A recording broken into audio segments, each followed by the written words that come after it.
part of my interest, my particular interest in the National Maternity Hospital stems from our experiences in survivors of symphysiotomy, because it was at Holles Street that particular ghastly experiment kicked off under senior Catholic doctors.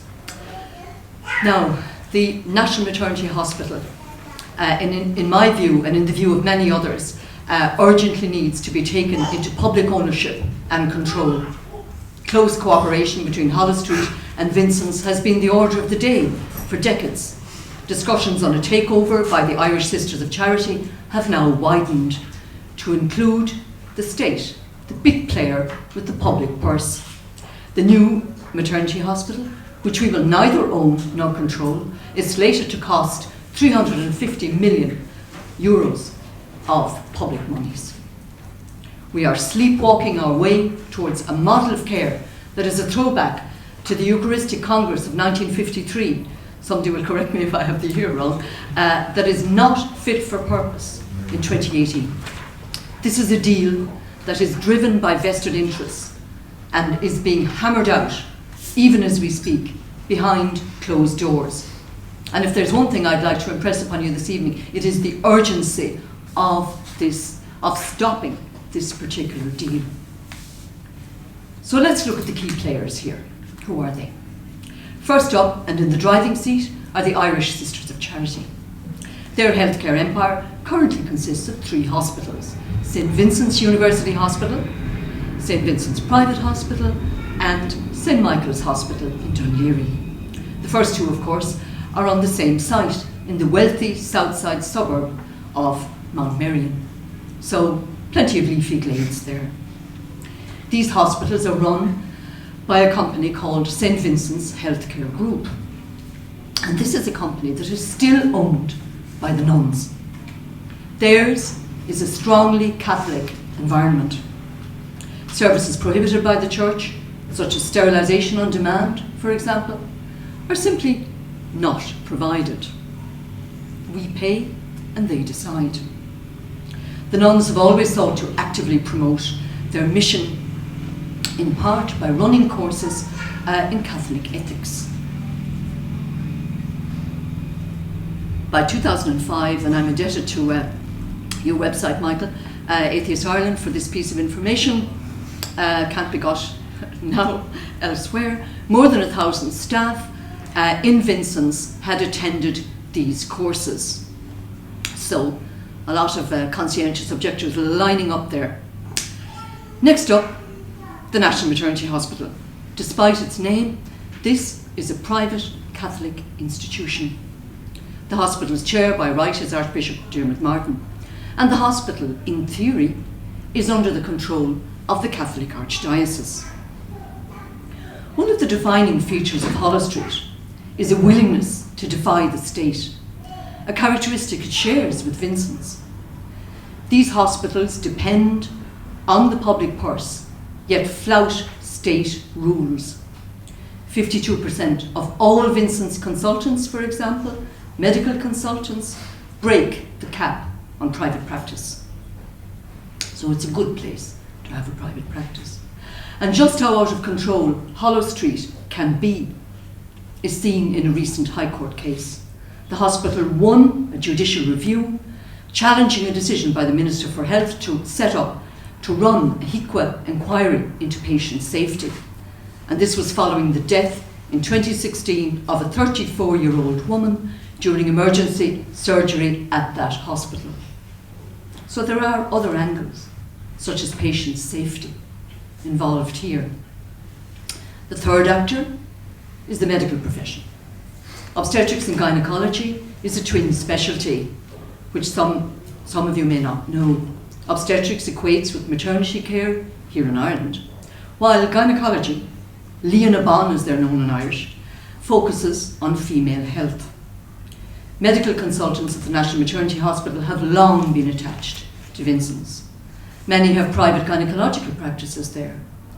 So it makes absolute sense for them to move their private practice in obstetrics out to the Vincent's site.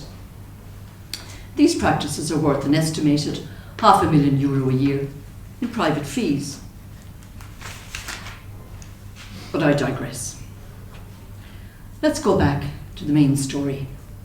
2 years ago, Holles Street agreed to be taken over by St. Vincent's Healthcare Group. What made it give up its status as a self-governing and self-perpetuating entity to become a wholly owned subsidiary of the groups, on the same footing, no more, as the nuns' other hospitals?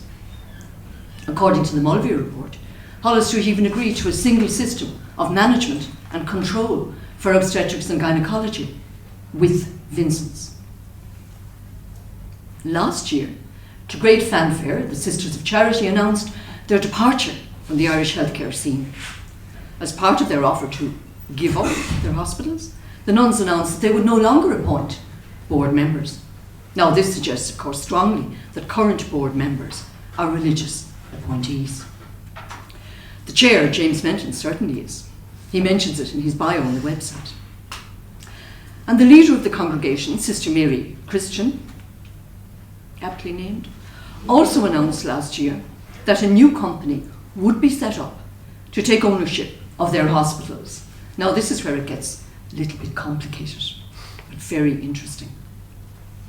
Mr. Menton clarified that the new company, to be called St. Vincent's, just to add to the clarity of the whole thing, would be made up of the group itself, or part of itself, with 4 board members, including the chair, slated to be involved.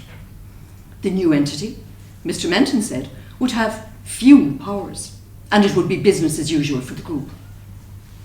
So, my question is, why was it set up in the first place? Why was it needed? One answer is obvious.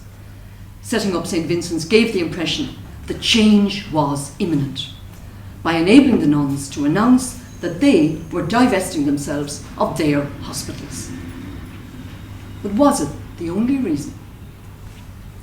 Sister Mary Christian also announced that the group's constitution would no longer refer to the nuns' philosophy and code of ethics. But this will only happen after St. Vincent's takes ownership of their hospitals.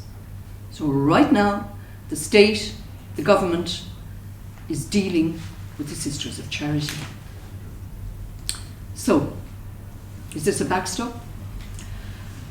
After making this concession, as it appears, Sister Mary Christian went on to reaffirm the nuns' dedication to preserving the ethos of Mary Aikenhead, their founder, or foundress as she's been called in the Irish Times. After expressing confidence that the group's directors could be relied upon to do so. So, does any of this fit?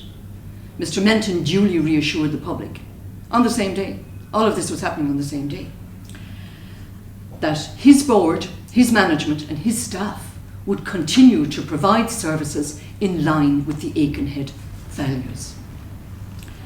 And all of this choreography, because I think that's the only word for it, was completed by an announcement from Holles Street, which issued a release welcoming this renewed commitment to Aikenhead values. But the basic contradiction remained unexplained.